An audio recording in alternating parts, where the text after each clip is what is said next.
जिस शख्स से जियान सबसे ज्यादा डरता था, आज उसी ने उसकी आंखों में किसी और के लिए डर देखा।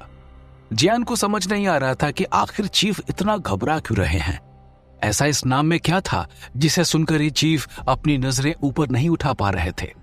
जब जियान ने रितिका को देखा तो उसका भी यही हाल था। जो लड़की हर किसी से लड़ जाती है वो आज चुप है। जियान समझ गया कि बात कुछ बहुत बड़ी है, इसीलिए ये दोनों कुछ नहीं बोल पा रहे हैं। जरूर ही अतीत में कुछ ऐसी घटना घटी होगी जिसको दोबारा याद करने पर भी ये दोनों अभी तक घबरा रहे हैं। एक पल के लिए जियान अभय ठाकुर के बारे में सोचने लगा। अपने मन में उसकी तस्वीर बनाने लगा कि ऐसा कौन सा इंसान होगा जिससे चीफ और रितिका डरते हों। जब जियान ने महसूस किया कि कमरे में काफी देर तक शांति है तो उसने चीफ से पूछा, माफ करिएगा चीफ, वैसे ये अभय ठाकुर है कौन? चीफ ने अपनी टेबल पर पड़े पानी के गिलास को उठाया और उससे एक घूंट पानी पिया। थोड़ी देर बाद जियान की तरफ देखकर उन्होंने कहा, अभय ठाकुर मेरा शिष्य और मेरा सबसे बड़ा दुश्मन है। जियान को कुछ समझ नहीं आया कि चीफ आखिर कहना क्या चाहते हैं। कोई आदमी जो चीफ के अंदर ट्रेन हुआ हो, भला वो चीफ का दुश्मन कैसे हो सकता है? ऐसी क्या बात है जिसकी वजह से इन दोनों के बीच में ऐसी दुश्मनी हुई? जियान के मन में अब कई सारे सवाल उमड़ रहे थे। उसे समझ नहीं आ रहा था कि वो ये चीफ से पूछे या नहीं, लेकिन उसके कुछ बोलने से पहले ही चीफ ने उसको अपने अतीत की कहानी बताना शुरू किया। जियान, ये बात थोड़ी पुरानी है। हमारे ऑफिस में सभी लोग इस बात को जानते हैं। चीफ रितिका की तरफ इशारा करते हैं और कहते हैं, रितिका को भी इस बारे में अच्छे से पता है। जियान रितिका की तरफ देखता है और रितिका अभी भी जमीन पर देख रही होती है। चीफ दोबारा जियान से कहते हैं, अब तुम्हें भी इसके बारे में पता होना चाहिए, तो जरा गौर से सुनो। ये बात काफी पुरानी है। उस वक्त मैं ह्यूमनॉइड के मुख्यालय में काम करता था। एक बार हमारी टीम ने यह फैसला किया कि हमें अपने काम को और निखारने के लिए नए लोगों को लाना चाहिए। सबने इस बात पर सहमति बताए, क्योंकि कई बार से हमारा काम काफी पिछड़ा हुआ था और उन सब को पूरा करने के लिए हमें नए लोगों की आवश्यकता थी। जब हमने नए लोगों को बुलाना शुरू किया, उसी में से एक म्यूटेंट अभय ठाकुर निकला। सारे टेस्ट और उसके साक्षात्कार के बाद यह तय हुआ कि अभय मेरे लिए काम करेगा। उसको सिखाने की और उसको ट्रेनिंग की मेरी जिम्मेदारी थी। उस दिन के बाद अभय मेरे साथ काम करने लगा। हम दोनों ही अपने काम में बहुत मगन रहते थे। हमने कई सारे केस सॉल्व किए और पूरे कार्यालय में हमारी जोड़ी सबसे ज्यादा सराही जाती थी। वैसे तो मैं उसका गुरु था, लेकिन हमारे बीच में हमेशा से दोस्ताना भरा रिश्ता रहा। मैंने कभी भी उसके ऊपर अपने आदेश नहीं झाड़े और ना ही उसने कभी भी मेरी बात को अनसुना किया। हम दोनों ही एक दूसरे की बहुत इज्जत करते थे, लेकिन साथ ही साथ अपने विश्वास पर एक दूसरे के काम के खिलाफ भी हो जाते थे। हम दोनों के काम करने का तरीका थोड़ा अलग होता था। ये देखकर कभी कभार हमारे बॉस भी हमारी डांट लगाते थे। मुझे भी कभी भी अगर अभय से कोई शिकायत होती थी तो मैं उसको डांट लगा देता था और वो बड़े प्यार से सब सुन लेता था, कभी भी पलट के जवाब नहीं देता था। एक दिन मैं काम से घर जा रहा था और बीच रास्ते में मैंने एक म्यूटेंट को चोरी करते हुए देखा। मैं उसके पीछे गया और दौड़ते दौड़ते उसको पकड़ लिया। उस चोर को हम लोग जेल में भेजने ही वाले थे कि उसने रोते हुए मुझे अपनी कहानी बताई। बातों बातों में उस चोर ने अपने गुनाह को कबूला और हाथ जोड़कर मेरे पैरों पर गिर गया। मैंने उसको प्यार से और डांट के सब समझाया, उसको उसकी गलती का एहसास दिलाया।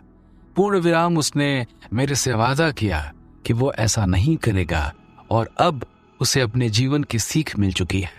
उसकी हालत देखकर साफ साफ लग रहा था कि उसने कई दिनों से खाना तक नहीं खाया है। मुझे उस पर बहुत दया आ गई और उसके आंसू देखकर मैंने फैसला किया कि मुझे उसे जाने देना चाहिए। मैंने उसे जाने दिया, लेकिन कुछ ही देर बाद मुझे पता चला कि जिस आदमी को मैंने चोर समझकर जाने दिया था वो आदमी एक बहुत ही मशहूर सीरियल किलर है। उसने कई लोगों का खून कर रखा है। ये सुनते ही मेरे होश उड़ गए। मुझे यकीन नहीं हो रहा था कि मेरे से इतनी बड़ी गलती कैसे हो गई। जिंदगी में पहली बार मैंने इंसान को पहचानने में गलती की थी। मैंने तुरंत वहां मौजूद अपने सारे साथियों के सामने हाथ जोड़ा और उनसे कहा कि मैं उस कातिल को पकड़ कर ला रहा हूं। आप लोग बस कुछ देर तक ये बात अपने पास रखिएगा ताकि मैं अपने आप को बेगुनाह साबित कर सकूं। ये बोलते ही मैं वहां से चला गया और मैंने उस आदमी को हर जगह ढूंढा। हर क्लब, शराब के ठेके, छोटी मोटी गलियां, ऐसी किसी भी जगह को मैंने नहीं छोड़ा जहां उसके होने की संभावना थी। अपने कई सारी खबरियों से भी मैंने उसके बारे में जानकारी निकाली, लेकिन मैं बिल्कुल भी सफल नहीं हुआ। कुछ देर बाद जब मैं वापस ऑफिस आया तो मुझे गिरफ्तार कर लिया गया। विभाग के बाकी लोगों ने मुझ पर शक किया और मेरे ऊपर इन्वेस्टिगेशन शुरू हुई। इन्वेस्टिगेशन में कई बार ऐसा भी कहा गया कि मैंने उस आदमी से पैसे लिए हैं, इसीलिए इतनी जल्दी उसे छोड़ दिया। मैंने उन्हें कई बार समझाया कि उनकी इस दलील में बिल्कुल भी दम नहीं है और वो चाहें तो मेरे बैंक स्टेटमेंट भी देख सकते हैं, लेकिन उनमें से किसी ने भी मेरी बात पर यकीन नहीं किया और कुछ दिनों बाद ही मुझे सस्पेंड कर दिया। मुझे साफ साफ लग रहा था कि ऑफिस के किसी लोगों ने ही तुरंत हमारे बॉस को इसके बारे में बता दिया है। मेरे मन में बस यही उम्मीद थी कि वो खूनी जल्दी पकड़ा जाए। ये तो अच्छा हुआ कि मेरे बैंक में और मेरे घर पर भी कोई भी सुराग ऐसा नहीं मिला जिससे कि ये बात साबित हो जाए कि मैंने उसे जानबूझकर छोड़ा था। अगर ऐसा हो जाता तो शायद मेरी जिंदगी सारी जेल में ही कटती।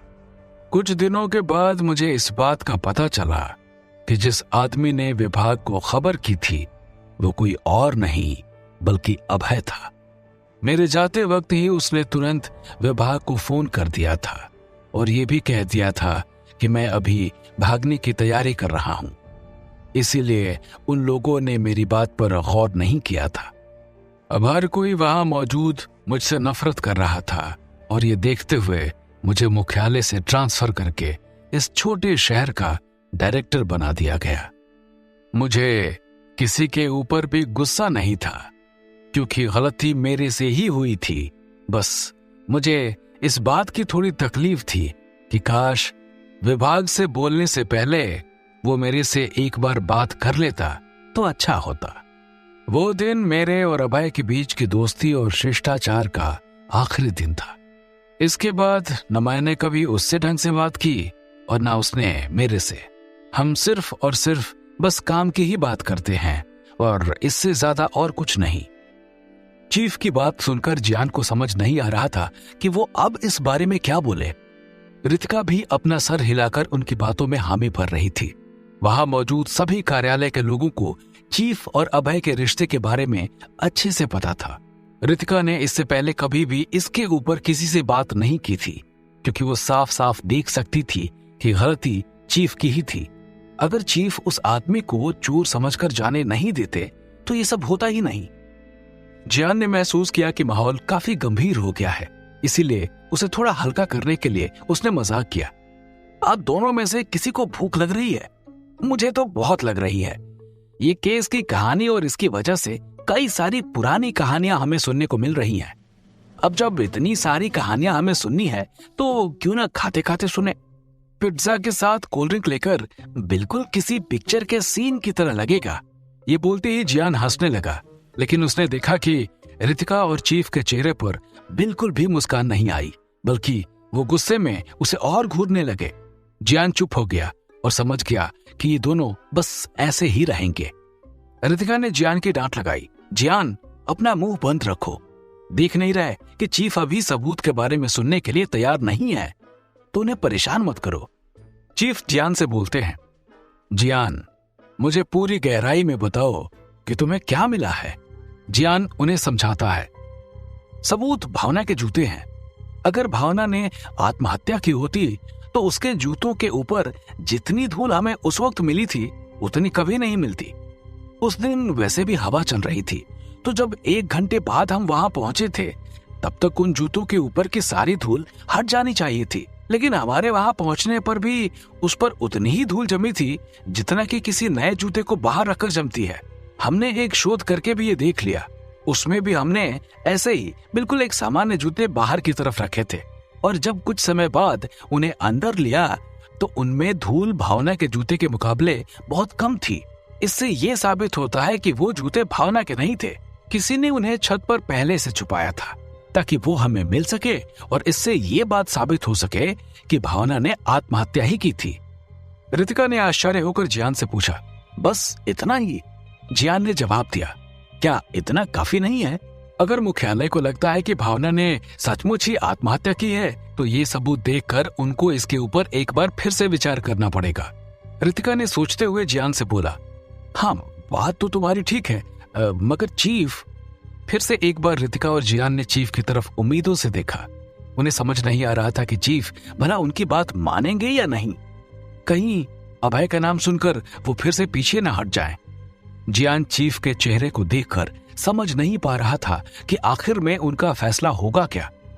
उनकी बात सुनकर जियान के मन में कई सारे सवाल थे कि आखिर चीफ ने उस चोर को ऐसे ही कैसे जाने दिया, और अभय ने उनके खिलाफ विभाग को क्यों बताया। जियान आगे बढ़कर चीफ के पास जाता है और उनसे कहता है, सर मैं जानता हूं कि आप अभी बहुत दुविधा में हैं, इसलिए आप इस पर थोड़ा समय लेकर सोच लीजिए, लेकिन आपकी कहानी सुनकर मुझे एक बात समझ नहीं आई कि जिस आदमी को आप बिल्कुल अपने बेटे की तरह मानते थे, जिसको आपने सब कुछ सिखाया और इतना अच्छा ट्रेन किया, और वो भी आपको गुरु से बढ़कर ही समझता था और आपके खिलाफ भी कभी नहीं बोलता था, तो उस आदमी ने आपके साथ ऐसा क्यों किया? जियान की बात सुनकर चीफ का चेहरा उदास हो गया और अपने अंदर हिम्मत भरकर उन्होंने जियान से कहा, यही सवाल मैं इतने सालों से खुद से पूछ रहा हूं, मगर मेरे पास इसका जवाब नहीं है। अगर कोई इंसान है जिसे इसके बारे में पता है तो वो सिर्फ अभय है। ना जाने उसके क्या कारण होंगे, लेकिन मेरे दिल में उसके प्रति कोई द्वेष नहीं है, बल्कि मुझे तो उसके ऊपर गर्व है, क्योंकि मेरे जाने के बाद उसकी तरक्की हो गई और वो हमारे मुख्यालय के सबसे ऊंचे पद पर पहुंच गया और ह्यूमनॉइड मुख्यालय का अध्यक्ष बन गया। चीफ की बात सुनते ही जियान ने अपने मन में सोचा और फिर थोड़ी देर बाद चीफ के सामने बोला, चीफ अब जो मैं बोलूंगा वो शायद आपको पसंद ना आए, लेकिन मेरा काम है आपको सच्चाई बताने का।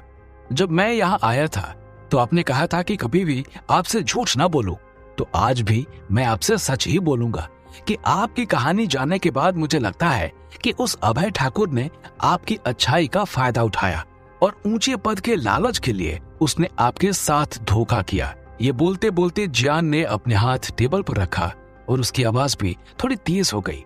फिर से उसने चीफ से कहा, जरा सोचिए, अगर आपके साथ ऐसा नहीं हुआ होता तो आपका ना तो ट्रांसफर होता और आज आप ह्यूमनॉइड मुख्यालय के अध्यक्ष होते। मुझे तो लगता है ये सब उसकी साजिश है। जियान के ये बोलते ही गगन उनके केबिन में आ गया। गगन के साथ एक आदमी और था और उनके चेहरे देखकर लग रहा था कि उन्होंने उनकी बात सुन ली थी। जियान ने उस आदमी को देखा और फिर चीफ के घबराए हुए चेहरे को देखा। जियान समझ गया कि वो दूसरा आदमी अभय ठाकुर ही है। चीफ ने उस चोर को क्यों भगाया था? अभय ने चीफ के साथ धोखा क्यों किया? क्या अभय उन लोगों को भावना के केस को इन्वेस्टिगेट करने देगा? ये सब जानने के लिए सुनते रहिए विचित्र वर्ल्ड, सिर्फ पॉकेट एफएम पर।